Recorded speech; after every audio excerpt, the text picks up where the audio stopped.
Hello everyone, welcome back on Saya Saran classes.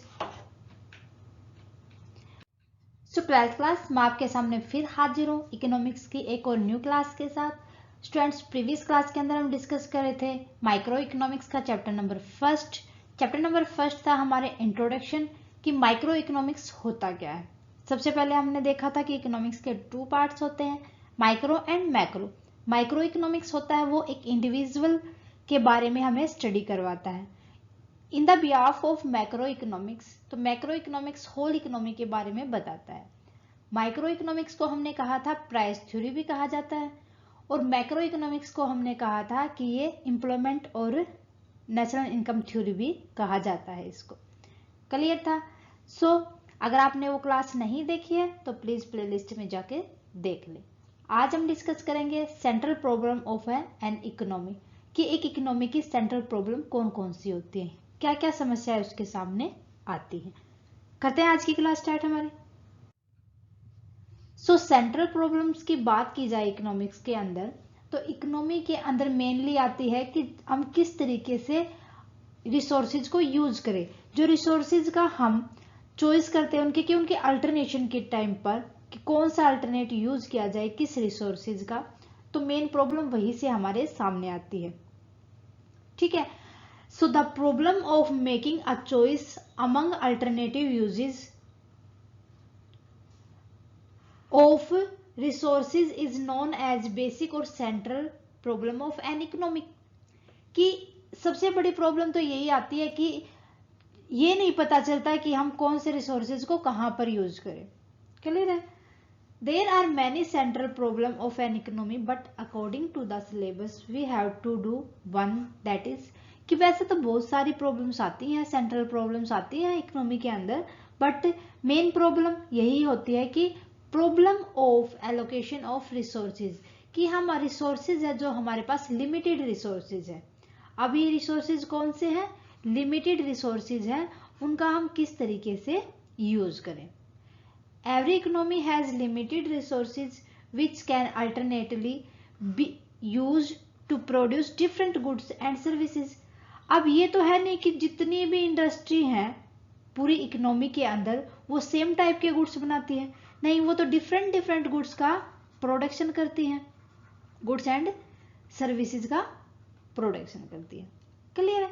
तो वो अलग अलग अगर वो गुड्स और सर्विसेज को बनाएंगे तो उनके सामने अलग अलग प्रॉब्लम आएगी। ठीक है, देखते हैं आगे। Hence it has to allocate it available resources in the production of different goods and services in such a manner that it ideally meet the need of the society। Main यहाँ पर आ जाता है कि जब कोई भी प्रोडक्शन किया जाता है, कोई भी गुड्स या सर्विसेज बनाई जाती है, वो ध्यान में रखा जाता है सोसाइटी के अकॉर्डिंग, कि जो हमारे कंज्यूमर हैं, कस्टमर हैं, उनके अकॉर्डिंग हम वो गुड्स और सर्विसेज बनाते हैं। क्लियर है? While allocation resources optimally, the decision of the following three central problem of an economy are required to be taken। अब ये थ्री सेंट्रल प्रॉब्लम कौन कौन सी होगी हमारे पास? फर्स्ट वन हो जाएगी व्हाट टू प्रोड्यूस, क्या प्रोड्यूस करे भाई, हाउ टू प्रोड्यूस, कैसे प्रोड्यूस करें, फॉर होम टू प्रोड्यूस, किसके लिए करें, क्या बनाएं। सबसे पहले तो हम क्या बनाएं, हाउ टू, कैसे बनाएं। ठीक है, क्या बनाएं, कैसे बनाएं और किसके लिए बनाएं। क्लियर है? ये तीनों प्रॉब्लम आती हैं, सेंट्रल जो प्रॉब्लम्स होती हैं इकोनॉमी के सामने। करते हैं एक एक को हम अच्छे से पढ़ते हैं। व्हाट टू प्रोड्यूस, क्या प्रोड्यूस करें। What to produce refer to a problem in which decision regarding which goods or services should be produced is to be taken। कि हमें क्या बनाना चाहिए, किस तरीके से सोचिए हमें कौन से गुड्स या सर्विसेज प्रोड्यूस करनी चाहिए। Since its resources are limited, हमारे पास रिसोर्सेज लिमिटेड होते हैं, every economy has to decide what commodity are to be produced and in what quantity। कि हम कौन सी तो कमोडिटी बनाए, ठीक है, और उसकी कितनी क्वांटिटी बनाए। अब ये होती है according to demand of a customer, कि कस्टमर किस चीज की डिमांड कर रहा है भाई, उसी के अकॉर्डिंग हम प्रोडक्शन बनाएंगे, प्रोड्यूस करेंगे और उतनी ही हम क्वांटिटी बनाएंगे। क्लियर है? Then after, in view of limited resources, when we produce more of a commodity, it mean we will be able to produce less of other, कि जब हमारे पास लिमिटेड रिसोर्सेज होते हैं, अगर हम उसके अंदर ज्यादा कमोडिटी को प्रोड्यूस करना चाहते हैं तो इसका मतलब ये होगा कि हम दूसरे प्रोडक्ट को हम कम बनाएंगे। अरे ये तो जाहिर सी बात है। अब ये तो है नहीं कि हम एकदम से, अरे हमने तो ये मान लो कॉस्मेटिक के सामान में बना दिया और हमने दूसरी साइड में लगा लो हमने ये फुटवेयर भी स्टार्ट कर दिया। तो दोनों का ये, अगर एक पे ज्यादा फोकस करेंगे, ज्यादा कमोडिटी बनाएंगे तो दूसरे की तो कम ऑब्वियसली बनेगी। ठीक है? Because more production of an commodity would force us to withdraw resources from the production of the other commodity. Means एक कमोडिटी को हम ज्यादा बना रहे हैं तो दूसरी कमोडिटी से हमें हटना पड़ेगा, उससे विड्रॉ करना पड़ेगा कुछ फोर्सेज को या कुछ रॉ मटेरियल्स वगैरह को। क्लियर है? नेक्स्ट पॉइंट है, so the economy has to choose between capital goods like machine और tools, civil goods like cloth, watch, radio, consumer goods like wheat, cloth, shoes, sugar, military goods like guns, bombs, tanks, necessary of life like food, clothing, housing, and luxury goods like car, TV, color TV, etc. सो ये सारे की सारी चीज में से इनमें से एक या दो को हमें जो रिलेटेड हो तो दो, अदरवाइज हमें एक को ही चूज करना पड़ेगा उसको प्रोड्यूस करने के लिए। ठीक है? तो ये थी हमारी central problem, what to produce, क्या प्रोड्यूस करे। क्लियर है? अब आता है सेकंड प्रॉब्लम हमारे पास, हाउ टू प्रोड्यूस। अरे ये तो पता चल गया हम क्या प्रोड्यूस करें, अब कैसे करें भाई, डिसीजन कैसे लें। ठीक है? कौन सी टेक्निक का यूज करें, कितना हम चीजों को बनाएं। Clear? So how to produce refer a problem in which decision regarding which technique और production should be used is taken. कहा जाता है कि हाउ टू प्रोड्यूस का मतलब ये हो जाएगा कि डिसीजन लिया जाता है इस प्रॉब्लम के अंदर हम कौन सी टेक्निक यूज करें प्रोडक्शन को करने के लिए, बनाने के लिए। ठीक है? Goods and services can be produce in two way, किसी भी गुड्स और सर्विसेज को दो तरीके से बनाया जा सकता है, by using labour incentive technique या by using capital intensive technique. Labour technique अगर इंसेंटिव यूज करेंगे तो इसके अंदर जो लेबर होगी वो तो ज्यादा यूज करेंगे और कैपिटल हम कम लगाएंगे। ठीक है? जब हम गुड्स और सर्विसेज को प्रोड्यूस करते हैं, मीन्स हम जितना भी पैसा वो लेबर के ऊपर लगा देंगे, लेबर को अच्छी जितना होगा अच्छे से अच्छी लेबर हम लेके आएंगे ताकि प्रोडक्शन अच्छे से हो सके। ठीक है? अगर बात की जाए कैपिटल इंटेंसिव टेक्निक की, तो कैपिटल इंटेंसिव टेक्निक के अंदर लेबर को ध्यान में नहीं रखा जाता, ये इसके अंदर कैपिटल ज्यादा से ज्यादा, पैसा ज्यादा से ज्यादा लगा देंगे लेकिन वो capital less of labour per unit of output. अब लेबर को कम कर देंगे और दूसरी टेक्निक जैसे मशीनरी वगैरह यूज करने में ज्यादा पैसा लगाएंगे। क्लियर है? नेक्स्ट पॉइंट है, thus the economy has to decide whether the chosen goods or services should be produced with the help of automatic machine or handicraft। कि इसके अंदर इकोनॉमी एक डिसीजन लेती है कि हम गुड्स और सर्विसेज को चूज करते हैं प्रोड्यूस करने के लिए ऑटोमेटिक मशीन का यूज करते हुए या हैंडीक्राफ्ट, या तो हाथ से बनी हुई चीजें देखेंगे हम, या हम ऑटोमेटिक मशीन्स का जिसमें लेबर कम हो। हैंडीक्राफ्ट में हमें लेबर की नीड होगी। सो इनमें से एक को चूज किया जाता है, डिसाइड किया जाता है। ठीक है?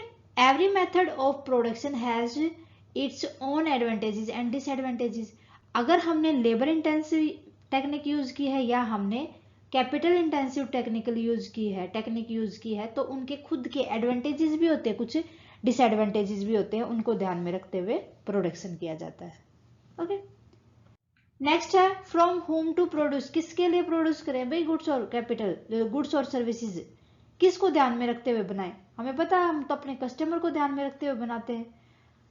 For whom to produce refer to a problem in which decision regarding which category of people are going to consume a goods, economically poor और रिच। कि ये मेन प्रॉब्लम हमारे सामने ये आती है कि जो हमने प्रोडक्ट बनाया है उसको किस टाइप का कंज्यूमर यूज करेगा, वो अमीर होगा या गरीब होगा। तो हम गुड्स और सर्विसेज को ये ध्यान में रखते हुए बनाते हैं कि जो हमने गुड्स और सर्विसेज बनाई है वो किन बंदे के लिए बनाई है, क्या रिच पर्सन के लिए बनाई है या हमने पुअर पर्सन के लिए बनाई है। उनकी भी तो कैटेगरीज होती हैं। मान लो अब ये देखो, पुअर पर्सन क्या जो रिच पर्सन जितना पैसा लगा सकता है वो लगा सकता है? नहीं, वो कभी नहीं लगा सकता। सो वो उसी हिसाब से गुड्स और सर्विसेज बनाते हैं जिस हिसाब से उनके कंज्यूमर हैं, उनके कस्टमर हैं। As we know, goods or services are produced for those who can purchase them or have the capacity to buy them। कि हमें पता है कि गुड्स और सर्विसेज किस तरीके से हम प्रोड्यूस करते हैं कि उनको जो परचेज करने वाले हैं क्या उनकी कैपेसिटी है वो उनको परचेज कर सके। हमने मान लो कि एसी बना दी, क्या एसी को सब हर एक बंदा खरीद सकता है? नहीं, कुछ पर्सन तो ऐसे हैं जिनके पास पंखा खरीदने के पैसे नहीं होते। सो हम कैटेगरी वाइज ही अपनी गुड्स और सर्विसेज को प्रोड्यूस करते हैं। Capacity two by depend upon how income is distributed among the factor of production. अब किसी भी प्रोडक्ट को खरीदने की कैपेसिटी डिपेंड करती है कि उस बंदे की इनकम कितनी है, जितने उसके पास प्रोडक्शन के फैक्टर हैं। वो प्रोडक्शन का फैक्टर यूज करते हुए कितनी इनकम कमा लेता है, उसके ऊपर डिपेंड करती है कि वो क्या उस गुड्स को खरीद सकता है या नहीं खरीद सकता। The higher the income, the higher will be the capacity to buy and vice versa. The higher of income,